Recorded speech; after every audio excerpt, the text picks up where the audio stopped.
In honor of IWD 2022, we are going back through the TechTO archives and highlighting a conversation that continues to inspire us today. Eva Wong, co-founder and COO of Borewell, spoke to our community back in 2019 about her journey with scaling her company and the lessons that she's learned along the way. Let's take a look. I think this is my actually first time speaking at FinTech So I've spoken at TechTO, but it's great to be here as a FinTech at FinTech And Jackson basically did like my first 3 slides. So I think I can go through those, but I will be talking about how scaling is like surfing. But first, I'll quickly go through Borewell. Our mission is to help people make great decisions about credit. And we think we're one of the largest fintech companies in Canada, at least by the measure of how many users we have. We served over 1 million people, their credit scores. Raise your hand if you are a member with Borewell. Oh, that's awesome. Oh, wow, you're my peeps. So we do think that statistically about 4% of the adult Canadian population is a Borewell user, and it looks like we're overrepresented here, so that's great. We're the first company to give credit scores out for free, but we are much more than just a place where you can get your credit score and report. We have Molly, our credit coach, who gives really personalized tips on how to improve your credit score. And we also have an AI-powered recommendation engine that will help you optimize your portfolio of credit products. I think beyond this, we really do want to go beyond just, again, a credit score and helping you manage your credit. Our goal is that we would be helping people really achieve their goals of financial stability and wellness so that people have real peace of mind around their daily financial decisions, and they know that they're on track towards financial stability or just feeling really confident and peaceful about their financial lives. So that's a little bit about Borewell. And I wouldn't be a co-founder if I didn't tell you to download our app. If you are a user and you haven't downloaded it, please join us on the journey. And if you're not a member, please download it and check it out. We'd love to get feedback. So how scaling is like surfing. So as was mentioned, I am a wannabe surfer. I surfed, I think, for the first time maybe 14 or 15 years ago. And then this last summer, got back on a surfboard after about 10 years. So that's why I was inspired to talk about how scaling a company is like surfing. So, okay, I'll go through 5 ways that I think scaling is like surfing. Number 1, you have to get in the water. What does a 40-something mother of 2 have to do with surfing? I think the same thing could be said around, like, what business did I have joining the co-founding team of a fintech startup? I didn't have any background in technology, in startups, or in financial services. But I think you'll never know if you don't try. And you can't surf if you don't get in the water. And you can't scale a company if you don't start one. So while this looks like fun, this isn't surfing. This is just me on a paddleboard on a beach. And you may be in the situation where you're talking through and dreaming about different startup ideas, but not actually doing it. I'd encourage you to get in the water. That's the first step. Secondly, it is a lot of unseen hard work. So I think about what I've spent time on in the last month. It's things like business planning, budgeting, offsite planning, interviewing, putting together a time off policy, having a bunch of hard conversations, a ton of self-doubt about whether you're doing the right thing or not doing the right thing, doing the wrong thing, being wrong, apologizing for being wrong. There's just a bunch of things that you set goals, you don't meet them. There's a partnership opportunity that you're super excited about. It doesn't happen. It happens. It doesn't have the results that you both hoped. So I do think that there's a ton of stuff that goes on behind the scenes. And the same way with surfing, you don't usually see the pictures of people paddling out in order to catch the wave. But this is a ton of hard work.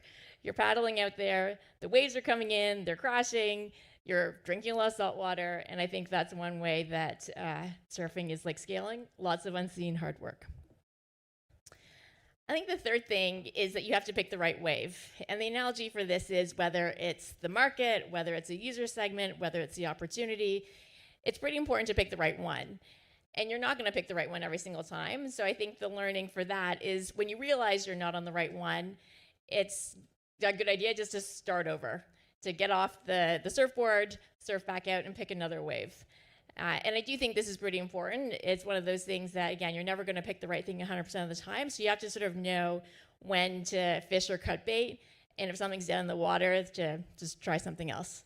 So arguably, I should have picked the wave behind me, not the one that I'm on. That's definitely a much bigger wave. Arguably, because maybe it wouldn't have been wise if I actually picked that wave. So number 4, there are moments of glory.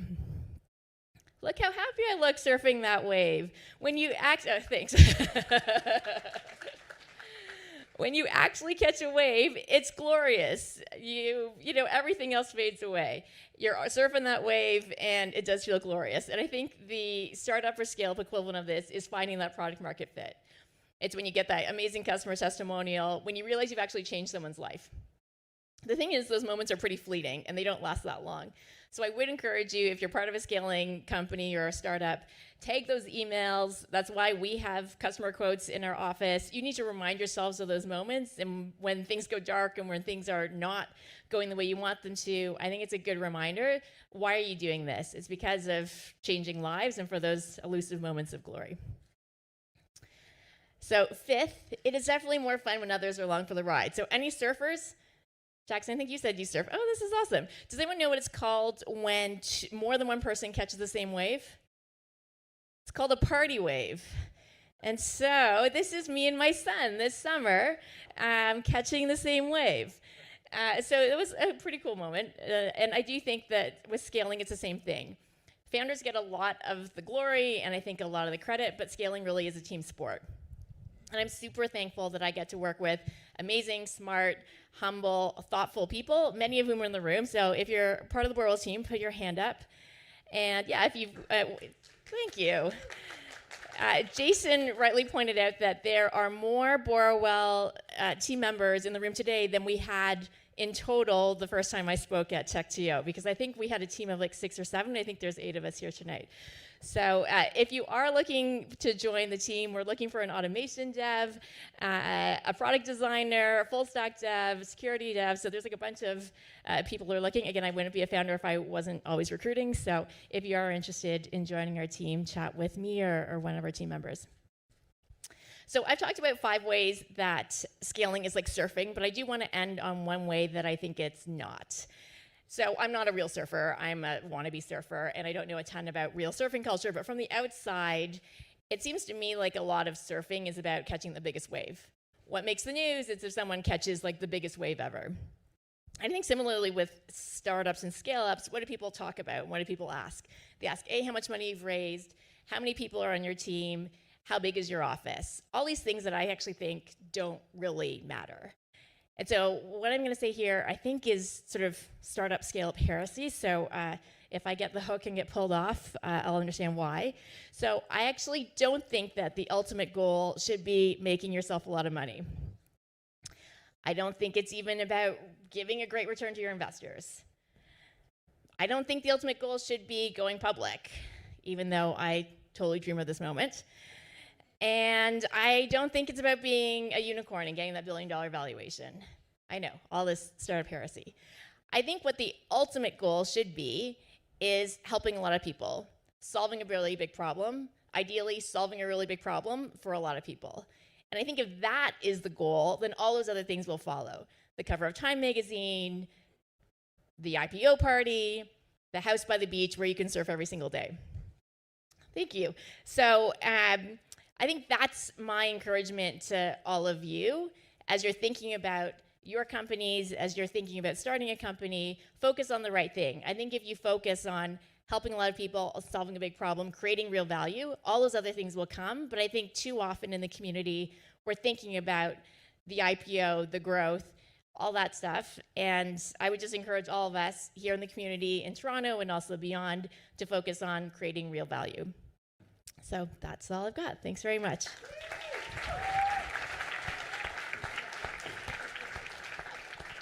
Oh, I'm taking questions. Awesome. Who has a question?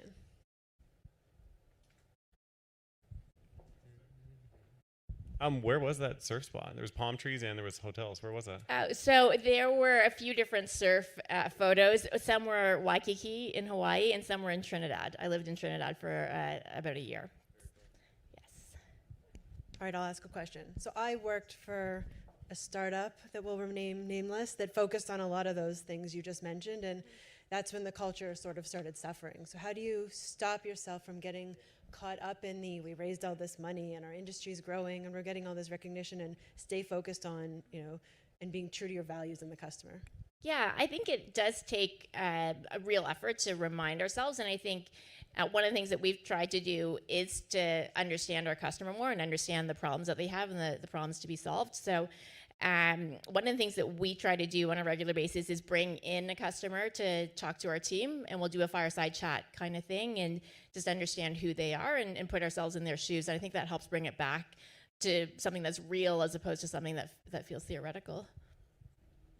Yes. Hi, Eva. Thanks for sharing some of these insights. Yeah. Can you talk about some of the key challenges that you've encountered while growing or scaling Borewell? Yeah, I mean, I'm not sure where to start. There's definitely been lots of challenges. I think I'll maybe mention two. One, I think, is the importance of building customer trust. And I think in the early days, that's really hard. It's a bit easier now that we've got a bit of scale. But I think I really underestimated, specifically for fintech, how important earning the trust of the customer is. Even if we're not asking them for money, we are still asking them for personal information. And so I think there are a number of things that were helpful for us in that. We found using more traditional media to be pretty helpful. So for whatever reason, if you spend $100,000 a week on Facebook, you may not be a real company, you're still a scam. But if you spend $500 on a radio ad, all of a sudden you're a real company, because you have to be a real company to be on the radio.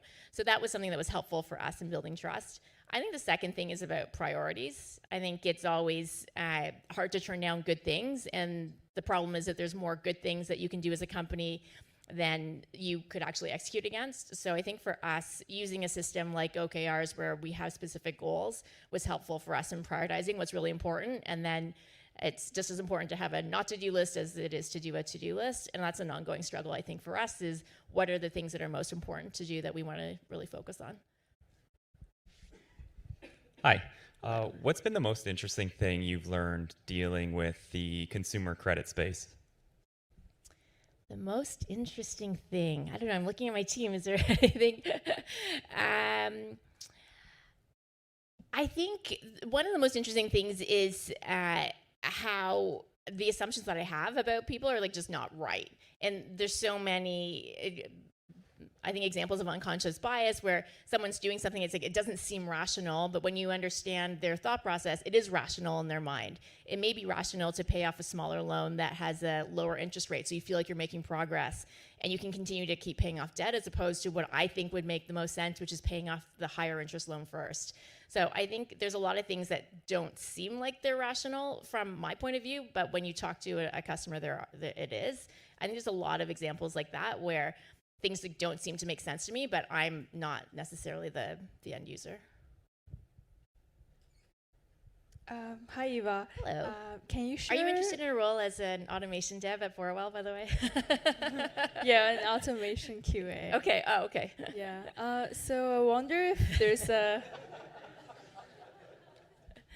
wonder if there's a typical day of you as a CEO and a co-founder.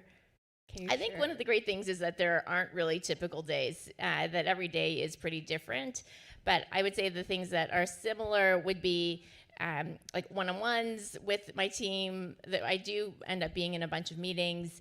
I don't know, it sounds really boring. I feel like that's most of my day. I'm looking at other people. It's just you spend most of your day in meetings, right? So no, I don't think there's a typical day, but I think that's what makes it fun and exciting, is that my priorities shift and what I'm responsible for changes, and I think what the organization needs is different. And so I think one of the things being at a scale up to continue to be successful is to continually reevaluate what are the most important things that the company needs and what are the most important things that I can be doing. Happy to chat more after. Thank you so much, everyone, for joining us today. Don't forget to like and subscribe to TechTO wherever you're watching or listening. In case you missed us today, you can also listen to our episode of Quick Takes wherever you listen to your podcasts. We'll be back next week for another edition of Quick Takes, where Alex will break down more of the news and trends from the week in Canadian tech. Once again, from all of us at TechTO, happy International Women's Day, and we'll see you on the inside.